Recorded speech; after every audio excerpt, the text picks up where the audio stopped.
In an open letter May 1st, City of Olympia Council member Renata Rollins said she will not be paying her rent. Are you able to pay your rent today, or were you able to pay your rent on the 1st of May? It's a question of if I have money in the bank or if I could find money from family.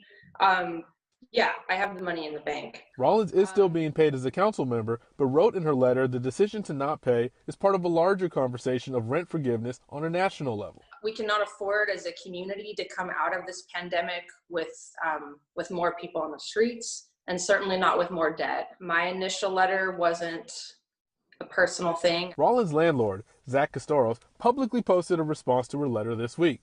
He is the president and owner of Prime Locations in Olympia. I actually didn't know that she posted that until we got her email. I think maybe it was taken a little personally, made a little bit personal. I don't have a particular anything I'm trying to get out of my landlord. I felt like in her position and the position of influence like that, I just felt like the tactic was wrong. He says his company manages 1,500 tenants and about 100 of them have reached out about issues paying rent.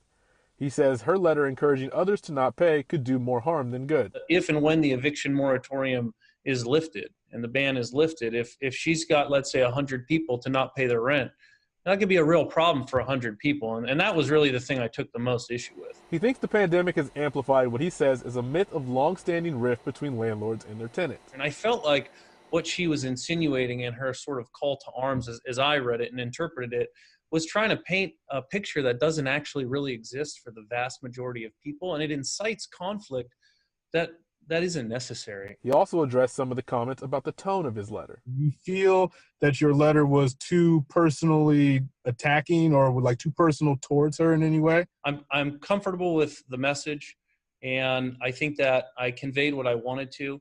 As I stated to the commenter in my response, I will take into consideration what she said, and if unfortunately I'm in this position again, yeah, I'll take that into consideration. I don't want this to be about Zach versus Renata. Both said they would be open to having a dialogue in the future. At this moment, do you intend to pay your rent for June? I haven't decided, and I think I'll have to work that out with the landlord. Tony Black, King 5 News.